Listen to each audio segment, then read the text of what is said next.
Vince Gill had everything. The golden voice of country music, with 21 #1 hits and 22 Grammys. But in February, he did something that made some of his friends not like him anymore. He got married to Amy Grant. Both had recently split up with their partners. People who were Christian called it sin. Their music was banned on the radio. People with hate signs came to his shows to protest. There are still health problems after 25 years. The man who had everything is now 67 years old and seeing it all go away. Vince Gill was born in Norman, Oklahoma on April 12, 1957. He grew up in a home where music and the law mixed in the weirdest way. He was a federal judge, but his dad was also a bluegrass legend who could play the banjo, guitar, and harp. When Judge Gill got home from work, he and his wife Joreen, who played the harmonica, would sometimes start playing music together late at night.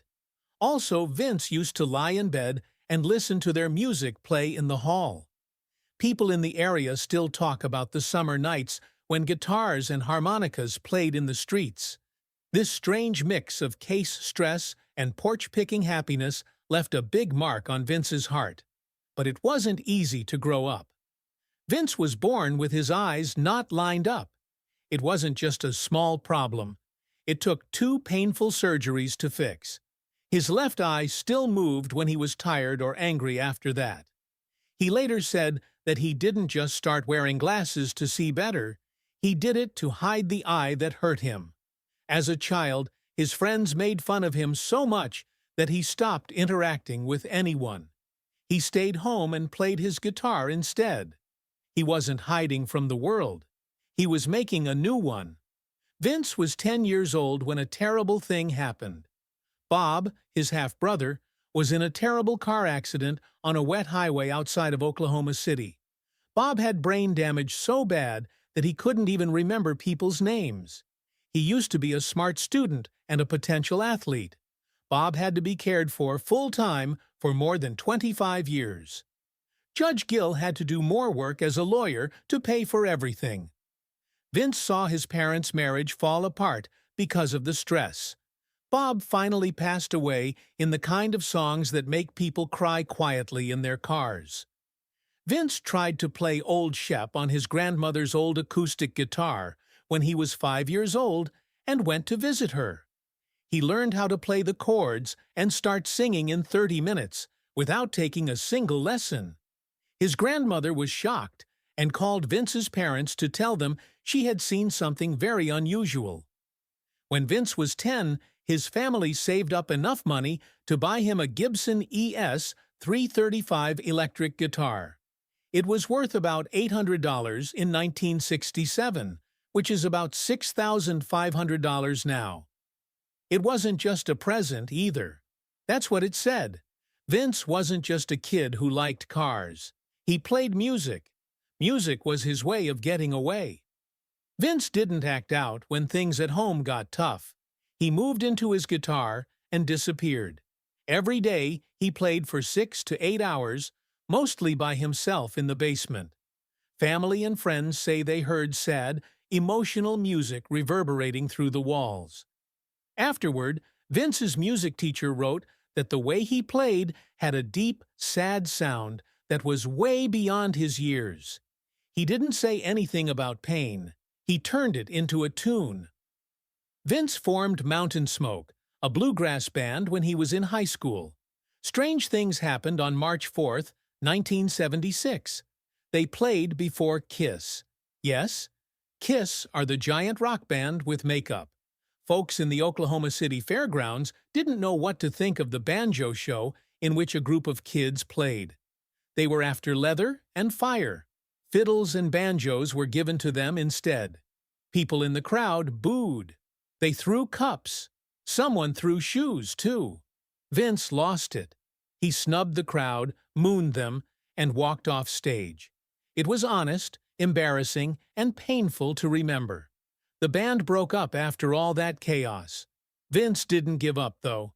He went to Kentucky and became a part of Bluegrass Alliance.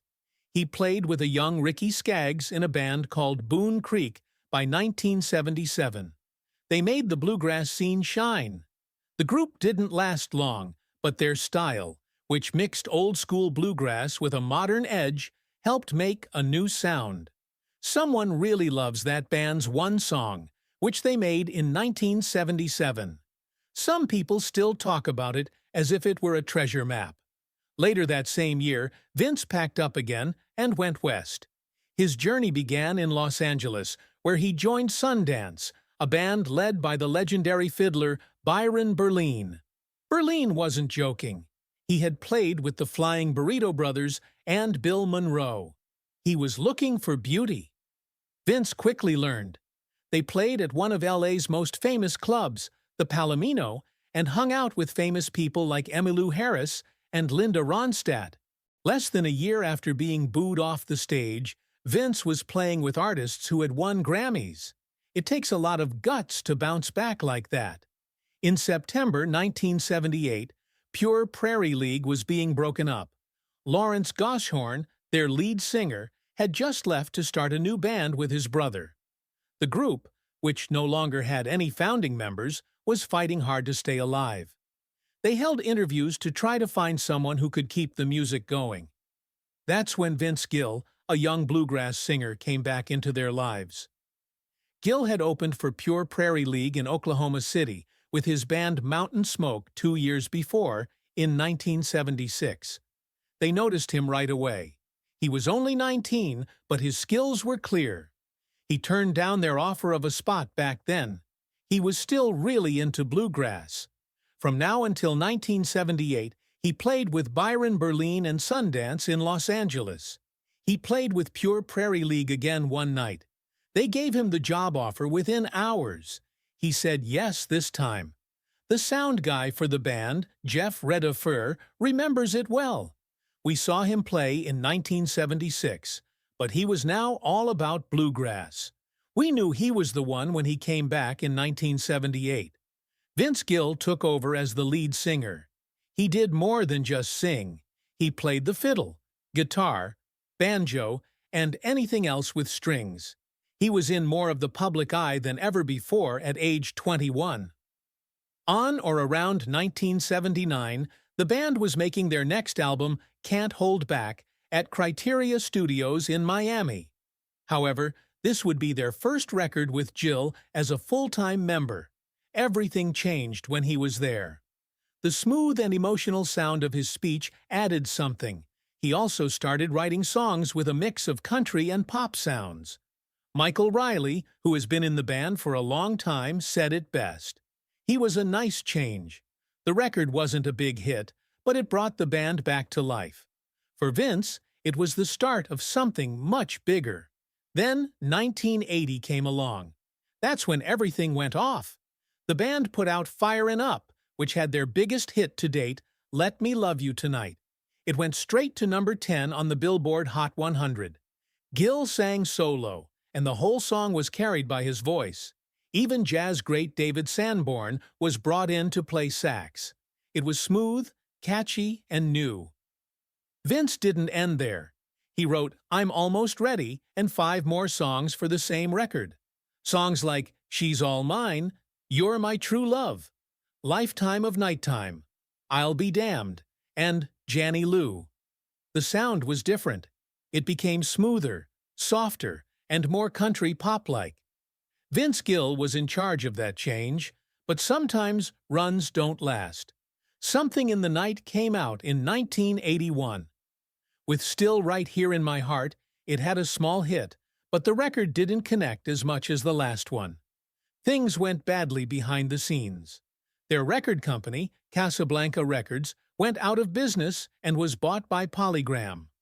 Most of the team, including Pure Prairie League, was dropped by the new owners. The band was stuck because they didn't have a record company and their sales were bad. In early 1982, Vince Gill and guitarist Jeff Wilson left. Gill was already well known as a solo act when he signed with RCA Records. In his place, Pure Prairie League brought in Gary Burr. But the magic was gone. The speed was lost. Vince's time with the band was over, but he was just getting started on his own. Something else happened at the same time that would change his life forever. As Vince worked to build his music business in California, he met Janice Oliver. She was in the country duo that was the hit of the show. They met through the music scene and became friends, but things quickly turned serious. They got married in 1980. On May 5, 1982, 2 years after they got married, their daughter Jennifer Jareen Gill was born. Vince Gill thought he was about to do something big in 1982. People liked his song Let Me Love You Tonight, and he was sure that his single career was about to take off. Roger Crowell asked Gill to join his band, the Cherry Bombs, but Gill turned him down. He planned to do it by himself. But people in the music business can be mean. His progress slowed down as the year went on. His songs didn't do well on the charts. Gigs stopped happening. It went from confidence to worry. Gill was having a hard time by the end of the year. Early in 1983, he called Crowell again and said yes to the offer. His choice to join the Cherry Bombs was the best one he could have made. Don't think this was just any backup band.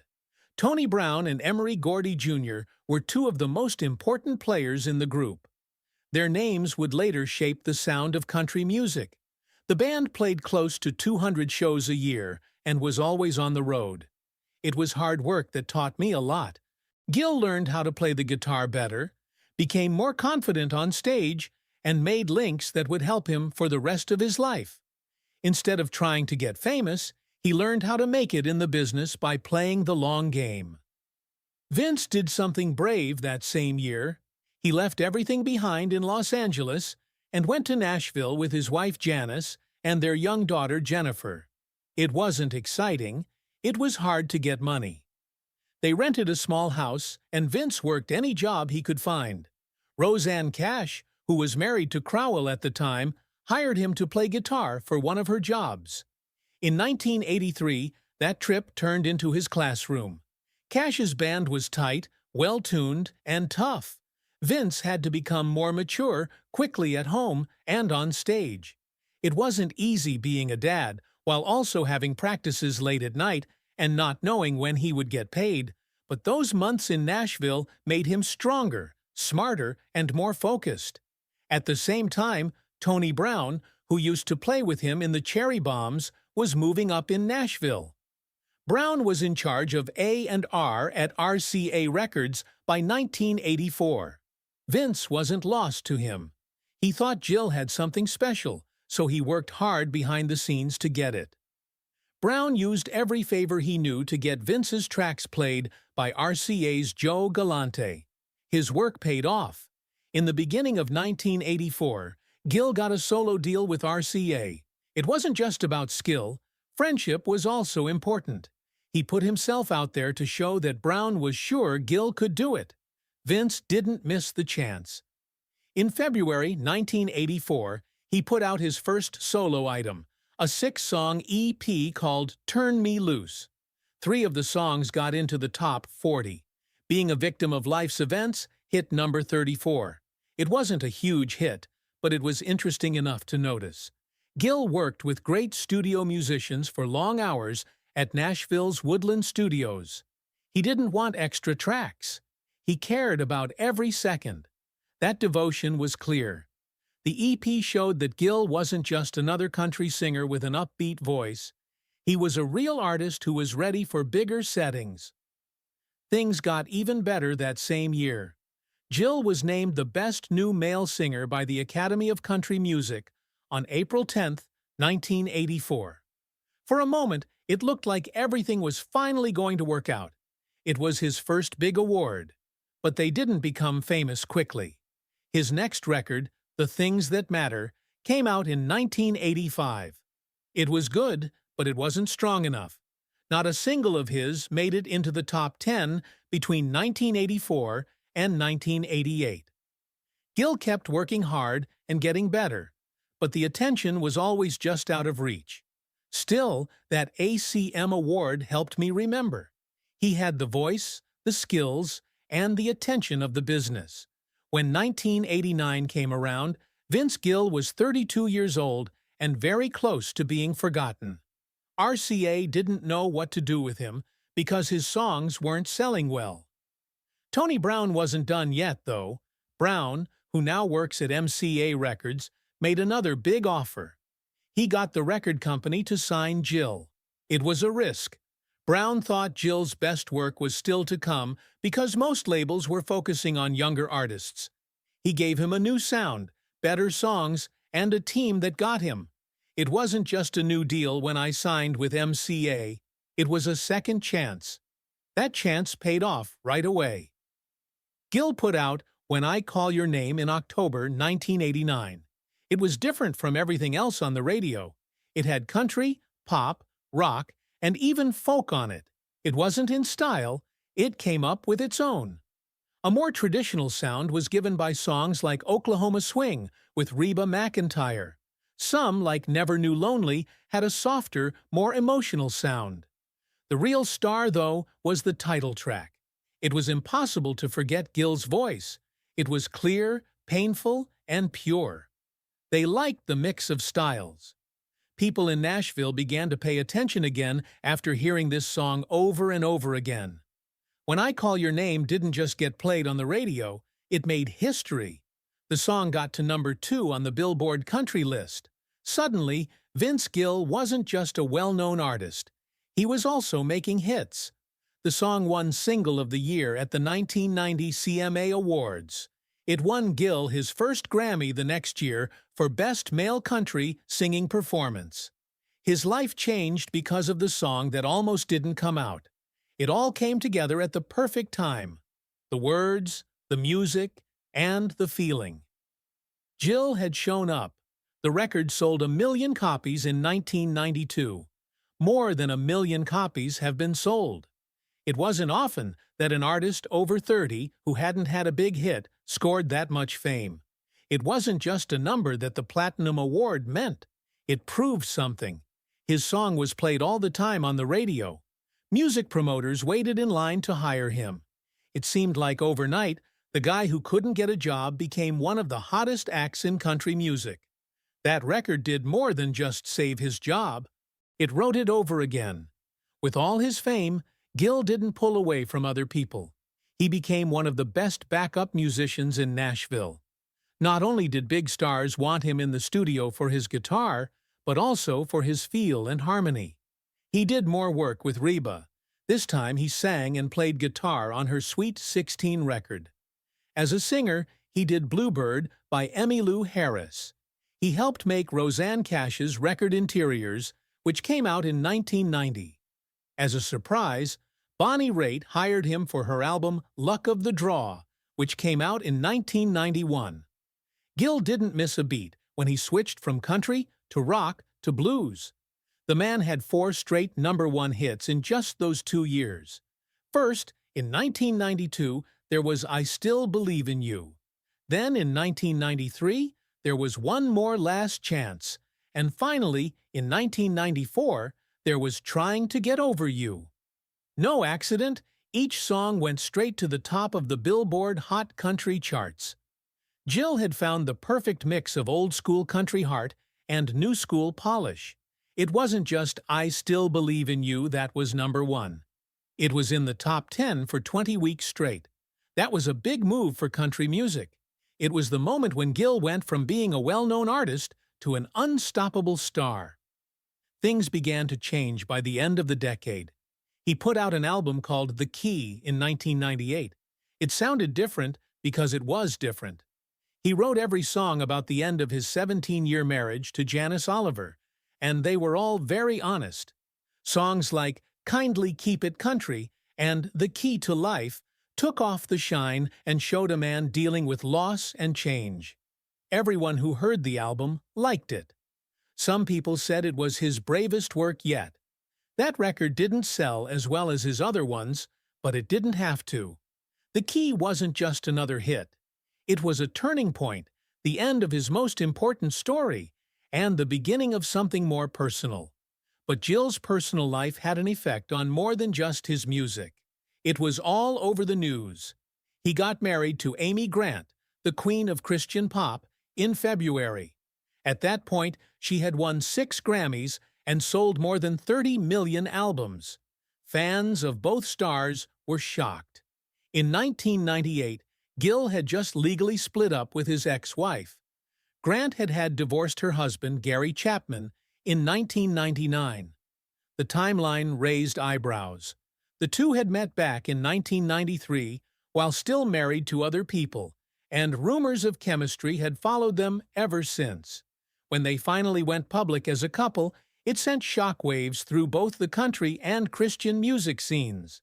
For some fans, it wasn't just gossip, it was betrayal. Grant's fan base in particular took it hard. She had been the symbol of wholesome faith-based music for decades. Her songs were played in churches and youth groups. She wasn't just a singer, she was a spiritual icon. So when news of her divorce and remarriage hit, many of her Christian fans turned on her. Some radio stations even stopped playing her music. Others said they felt like they were mourning for her very soul. The backlash exposed something deeper: how fragile the pedestal can be when a religious figure dares to be human. Then, in February 2013, the past came roaring back. Vince Gill was scheduled to perform at the Kauffman Center in Kansas City. Outside the venue stood a group of protesters from the Westboro Baptist Church. Their signs were blunt: "God hates adultery," and "Vince Gill took another man's wife." They weren't just picketing, they were attacking his marriage to Grant years after the fact. Most celebs would have ignored them. Gill didn't. Instead, he walked right up to them. Calm but direct, he addressed the protesters face to face. One of them shouted, "What are you doing with another man's wife? Don't you know divorce plus remarriage means adultery?" Gill didn't move. "Jesus also said a lot about mercy, about grace," he shot back. "You guys don't have any of that." The moment was caught on video and went viral almost instantly. Fans praised his bravery. Others applauded the way he addressed hate with truth and dignity. In 2020, Vince Gill went to a cardiologist visit with his wife, Amy Grant. It was meant to be a routine call for her, but strangely, both of them were flagged for further testing. Gill learned at that time that he had a rare heart disease called PAPVR, which stands for partial anomalous pulmonary venous return. Not many people have it, and a lot of them never know they do.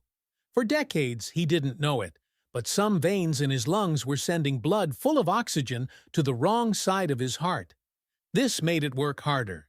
It could have caused sudden heart failure, but he'd been able to keep living with it all this time.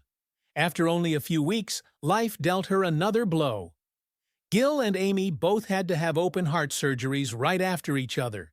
Gill came soon after.